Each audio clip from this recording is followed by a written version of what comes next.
ಮತ್ತೊಂದು ಅಪ್ಡೇಟ್ ಲಭ್ಯವಾಗ್ತಾ ಇದೆ. ಪಾಕ್ ಪರ ಘೋಷಣೆ ಕೂಗಿರೋದನ್ನ ಒಪ್ಕೊಂಡಿದೆ ಸರ್ಕಾರ. ಪಾಕ್ ಪರ ಘೋಷಣೆ ಕೂಗಿಲ್ಲ ಅಂತ ಪದೇ ಪದೇ ಹೇಳ್ತಾ ಬಂದಿತ್ತು ಸರ್ಕಾರ.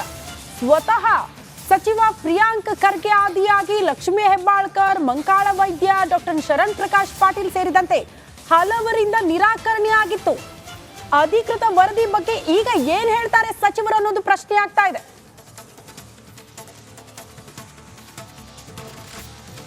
ಈ ಬಗ್ಗೆ ಮತ್ತಷ್ಟು ಡೀಟೇಲ್ಸ್ ಅನ್ನ ಕೊಡ್ತಾ ಹೋಗ್ತಾರೆ ನಮ್ಮ ಪ್ರತಿನಿಧಿ ಬಸವರಾಜ್. ನೇರ ಸಂಪರ್ಕದಲ್ಲಿ ಜಾಯಿನ್ ಆಗ್ತಿದ್ದಾರೆ.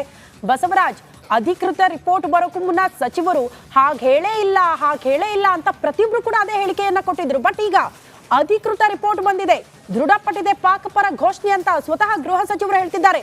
ದೊಡ್ಡ ಮಟ್ಟದ ಮುಜುಗರ ಅಲ್ವಾ ಸರ್ಕಾರಕ್ಕೆ ಇದು?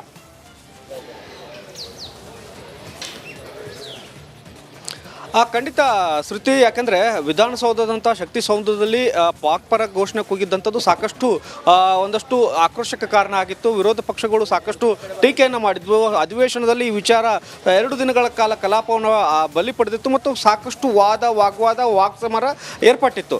ಕೊನೆಗೆ ಸರ್ಕಾರ ನಾವು ತನಿಖೆಯನ್ನು ಮಾಡಿಸ್ತೇವೆ, ವರದಿ ಬರಲಿ ಅನ್ನುವಂಥ ಮಾತನ್ನು ಹೇಳಿತ್ತು. ಕೊನೆಗೆ FSL ವರದಿ ದಿನದಿಂದ ದಿನಕ್ಕೆ ವಿಳಂಬ ಆಗ್ತಾನೆ ಬಂತು. ನಿನ್ನೆ ಅಷ್ಟೇ ಖಾಸಗಿ ವರದಿ ಬಂದಾಗ ಸಾಕಷ್ಟು ಸುದ್ದಿಯಾಗಿತ್ತು. ಆಗಲೂ ಕೂಡ ಸರ್ಕಾರದ ಸಚಿವರಾಗಲಿ ಒಂದಷ್ಟು ಸರ್ಕಾರದ ಮೂಲಗಳು ಇದು ಖಾಸಗಿ ವರದಿ, ಅದನ್ನು ನಾವು ಅಧಿಕೃತ ಅಂತ ಹೇಳೋಕ್ಕಾಗಲ್ಲ ಅನ್ನುವಂಥ ಮಾತನ್ನು ಹೇಳಿದರು. ಆದರೆ ನಿನ್ನೆ ಸಂಜೆ ವೇಳೆಗೆ ಒಂದು 3 ಆರೋಪಿಗಳನ್ನ ಬಂಧನ ಆಗ್ತಾ ಇದ್ದಾಗೆ ಅಲ್ಲಿಗೆ ಸ್ಪಷ್ಟ ಆಗ್ತಾ ಬಂತು, ಆ ಘೋಷಣೆ ಕೂಗಿದ್ದು ನಿಜ ಇದೆ, ಹಾಗಾಗಿ ಆರೋಪಿಗಳನ್ನು ವಶಕ್ಕೆ ಪಡೆದು ತನಿಖೆ ನಡೀತಾ ಇದೆ ಅನ್ನುವಂಥದ್ದು. ಈಗಷ್ಟೇ ಗೃಹ ಸಚಿವರಾದಂಥ ಪರಮೇಶ್ವರ್ ಅವರು ಸ್ಪಷ್ಟನೆ ಕೊಡ್ತಾ ಇದ್ದಾರೆ, ನಮ್ಮ FSL ವರದಿ ಆಧಾರದ ಮೇಲೆ ಈ 3 ಬಂಧನ ಆಗಿದೆ, ಹಾಗಾಗಿ ಆ ಘೋಷಣೆ ಕೂಗಿದ್ದು ನಿಜ ಅನ್ನುವಂಥದ್ದು ಈಗ ಅವರು ಒಪ್ಕೊಳ್ತಾ ಇದ್ದಾರೆ. ಈ ಮೂಲಕ ರಾಜ್ಯ ಸರ್ಕಾರದ ಒಂದಷ್ಟು ಸಚಿವರು, ಒಂದಷ್ಟು ನಾಯಕರು ಏನು ಸಮರ್ಥನೆ ಮಾಡ್ಕೊಂಡು ಬರ್ತಾ ಇದ್ರು, ಆ ಥರದ ಘೋಷಣೆಗಳು ಕೂಗಿದ್ರೆ ನಾವು ಕ್ರಮ ತೆಗೆದುಕೊಳ್ತೇವೆ ಅನ್ನುವಂಥದ್ದು ಒಂದಷ್ಟು ಪರೋಕ್ಷವಾಗಿ ಆರೋಪಿಗಳ ಬೆಂಬಲಕ್ಕೆ ನಿಲ್ಲುವಂಥ ಕೆಲಸಗಳು ಆಗ್ತಾ ಇದ್ವು. ಸಾಕಷ್ಟು ಮಾಧ್ಯಮಗಳ ಒತ್ತಡ ಮತ್ತು ವಿರೋಧ ಪಕ್ಷದ ಒತ್ತಡ ಇದ್ದರೂ ಕೂಡ ಸರ್ಕಾರ ಒಂದಷ್ಟು ಉದಾಸೀನವಾದಂಥ ಹೇಳಿಕೆಗಳನ್ನು ಕೊಡ್ತಾ ಬಂತು. ಆಕ್ರೋಶಕ್ಕೂ ಕೂಡ ಗುರಿಯಾಗಿತ್ತು. ಯಾವಾಗ ತೀವ್ರವಾದಂಥ ಒತ್ತಡ ಬಂತು, ಈಗ ಸರ್ಕಾರಕ್ಕೂ ಕೂಡ ವರದಿ ಬಂದಿರೋ ಆಧಾರದಿಂದ ನಿನ್ನೆ ಬಂಧನ ಆಗಿದೆ. ಈಗ ಅವರ ತನಿಖೆ ನಡೀತಾ ಇದೆ, ಸರ್ಕಾರ ಕೂಡ ಒಪ್ಕೊಂಡಿದೆ, ನಾವು ಅದನ್ನು ಸರಿಯಾದ ದಿಕ್ಕಿನಲ್ಲಿ ತನಿಖೆಯನ್ನು ಮಾಡ್ತೇವೆ ಅನ್ನುವಂಥದ್ದು ಮತ್ತು ಅದರ ಜೊತೆಗೆ ಮಂಡ್ಯದಲ್ಲಿ ಕೂಗಿದಂಥ ಪ್ರಕರಣವನ್ನು ಕೂಡ ಉಲ್ಲೇಖವನ್ನು ಮಾಡ್ತಾ ಇದ್ದಾರೆ. ಒಟ್ಟಾರೆಯಾಗಿ ಈ ಥರದ ಘೋಷಣೆಗಳನ್ನು ಕೂಗಿದ್ರು, ಯಾರು ಕೂಗಿದ್ರು ಅದು ದೇಶದ್ರೋಹದ ಕೆಲಸವನ್ನೇ. ಆದರೆ ಅದನ್ನು ಸರಿಯಾದ ಶಿಕ್ಷಣ ಮಾಡಿ ಅಂತ ಅಂದಾಗ ಒಂದಷ್ಟು ಸಮರ್ಥನೆಗೆ ಇಡತಕ್ಕಂಥ ರಾಜಕಾರಣಿಗಳಿಗೆ ಒಂದು ರೀತಿಯಾದಂಥ ಮುಖಬಂಧಂಗ ಈ ಒಂದು ಪ್ರಕರಣದಿಂದ ಆಗಿರ್ತಕ್ಕಂಥದ್ದು. ಒಟ್ಟಾರೆಯಾಗಿ ಸತ್ಯಕ್ಕೆ ಜಯವಾಗಿದೆ. ಏನು ದೇಶದ್ರೋಹಿಗಳು ಹೆಡೆಮುರಿ ಕಟ್ಟುವಂಥ ಕೆಲಸ ಸರ್ಕಾರ ಸದ್ಯಕ್ಕೆ ಮಾಡಿದೆ, ಅವರಿಗೆ ತಕ್ಕವಾದಂಥ ಶಿಕ್ಷೆಯನ್ನು ಕೊಡಿಸುವ ನಿಟ್ಟಿನಲ್ಲಿ ಈಗ ಆ ಸರ್ಕಾರ ಕ್ರಮವನ್ನು ವಹಿಸಬೇಕಾಗಿದೆ. ಕ್ರಮ ಆಗಿರೋದು ಶ್ಲಾಘನೀಯ, ಇದೇ ಆಗಬೇಕು ಅಂತ ಎಲ್ಲರೂ ಕೂಡ ಬಯಸ್ತಾ ಇದ್ದಿದ್ದು ಕೂಡ. ಬಟ್ ಸರ್ಕಾರ ಈ ಮೊದಲೇ ಸಚಿವರು ಹೇಳಿಕೆಗಳನ್ನ ಕೊಡ್ತಾ ಇದ್ರಲ್ಲ, ವರದಿ ಬರ್ಲಿ ಆ ನಂತರ ನಾವು ಕ್ರಮ ಕೈಗೊಳ್ತೀವಿ ಅಂತ. ಈ ಮಾತು ಹೇಳಿದ್ರೆ ಇಷ್ಟೊಂದು ಡ್ಯಾಮೇಜ್ ಆಗ್ತಾ ಇರಲಿಲ್ಲ ಪಕ್ಷಕ್ಕೆ. ಬಟ್ ಹಾಗೆ ಹೇಳೇ ಇಲ್ಲ ಅಂತ ಸ್ವತಃ ಲಕ್ಷ್ಮೀ ಹೆಬ್ಬಾಳ್ಕರ್ ಅವರು, ಪ್ರಿಯಾಂಕ್ ಖರ್ಗೆ ಅವರು ನಾಸೀರ್ ಸಾಬ್ ಅಂತ ಹೇಳಿದ್ದಾರೆ, ನಾಸೀರ್ ಖಾನ್ ಅಂತ ಹೇಳಿದ್ದಾರೆ ಅನ್ನುವಂಥ ವಿಚಾರವನ್ನ ಪದೇ ಪದೇ ಉಲ್ಲೇಖ ಮಾಡ್ತಾ ಬಂದ್ರು. ಈಗ ದೊಡ್ಡ ಮಟ್ಟದ ಡ್ಯಾಮೇಜ್ ಅಲ್ಲ, ಈ ಡ್ಯಾಮೇಜ್ ಅನ್ನ ಹೇಗೆ ಕಂಟ್ರೋಲ್ ಮಾಡುತ್ತೆ ಕಾಂಗ್ರೆಸ್ ಪಾಳಿಯ ಚುನಾವಣಾ ಹೊಸ್ತಿಲಲ್ಲಿ?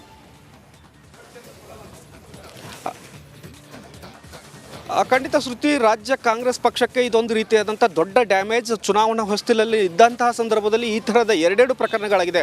ಒಂದು ಬಾಂಬ್ ಬ್ಲಾಸ್ಟ್, ಇನ್ನೊಂದು ಪಾಕ್ ಪರವಾದಂಥ ಘೋಷಣೆ. 2 ಡ್ಯಾಮೇಜ್ ಕಂಟ್ರೋಲನ್ನು ಮಾಡಬೇಕಾದಂಥ ಅನಿವಾರ್ಯತೆ ಇದೆ. ಆದರೆ ವ್ಯತಿರಿಕ್ತವಾದಂಥ ಹೇಳಿಕೆಗಳನ್ನು ಸಚಿವರು ಕೊಡ್ತಾರೆ. ಸರ್ಕಾರದ ಭಾಗವಾಗಿದ್ದುಕೊಂಡು ಸಮರ್ಥನೆ ಮಾಡಿಕೊಂಡು ವ್ಯತಿರಿಕ್ತವಾದಂಥ ಹೇಳಿಕೆಗಳನ್ನು ಕೊಟ್ಟು ಒಂದಷ್ಟು ಎಡವಟ್ಟುಗಳನ್ನು ಈಗಾಗಲೇ ಮಾಡಿದ್ದಾರೆ. ಹಾಗಾಗಿ ಅಷ್ಟು ಡ್ಯಾಮೇಜನ್ನು ಕಂಟ್ರೋಲ್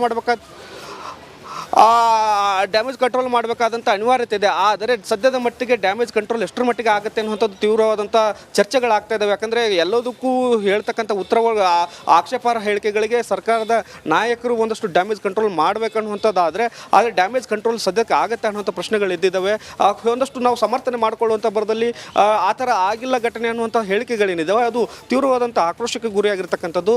ಹಾಗಾಗಿ ಈಗ ಏನು ಅಭ್ಯರ್ಥಿಗಳ ಆಯ್ಕೆ ಪ್ರಕ್ರಿಯೆ ಕಾಂಗ್ರೆಸ್ ಪಕ್ಷದಲ್ಲಿ ನಡೀತಾ ಇದೆ, ಆ ಪ್ರಕ್ರಿಯೆ ಬಿಟ್ಟು ಡ್ಯಾಮೇಜ್ ಕಂಟ್ರೋಲ್ ಮಾಡಬೇಕಾದಂಥ ಅನಿವಾರ್ಯತೆ ರಾಜ್ಯ ಕಾಂಗ್ರೆಸ್ ನಾಯಕರಿಗಿದೆ. CM DCM ಕೂಡ ಸಾಕಷ್ಟು ತಲೆ ಕೆಡಿಸ್ಕೊಂಡು ಕೂತಿದ್ದಾರೆ. ನಿನ್ನೆ ರಣದೀಪ್ ಸಿಂಗ್ ಸುರ್ಜೇವಾಲಾ ಅವರು ಕೂಡ ಸಾಕಷ್ಟು ಮೀಟಿಂಗನ್ನು ಮಾಡಿದ್ದಾರೆ. ಆದರೆ ಕಂಟ್ರೋಲ್ ಆಗುತ್ತೆ ಅಲ್ಲ ಅನ್ನುವಂಥದ್ದು ಈಗ ಸದ್ಯದ ಮಟ್ಟಿಗೆ ಪ್ರಶ್ನೆಗಳು ಉದ್ಭವ ಆಗ್ತಾ ಇದ್ದಾವೆ. ಚುನಾವಣಾ ಹೊತ್ತಲ್ಲಿ ಇಂತಹ ಪ್ರಕರಣಗಳಾಗಿರೋದು, ಹೆಚ್ಚಿನ ಸೀಟನ್ನು ರಾಜ್ಯದಲ್ಲಿ ಕಾಂಗ್ರೆಸ್ ಗೆಲ್ಲಬೇಕನ್ನುವಂಥ ಮಹತ್ವಾಕಾಂಕ್ಷೆ ಸಂದರ್ಭದಲ್ಲಿ ಈ ಪ್ರಕರಣಗಳು ಆಗಿರೋದ್ರಿಂದ ರಾಜ್ಯ ಕಾಂಗ್ರೆಸ್ಗೆ ಒಂದಷ್ಟು ಹಿನ್ನಡೆ ಮತ್ತು ಸೀಟ್ಗಳು ಎಷ್ಟು ಗೆಲ್ಲುತ್ತೆ ಅನ್ನುವಂಥ ಒಂದಷ್ಟು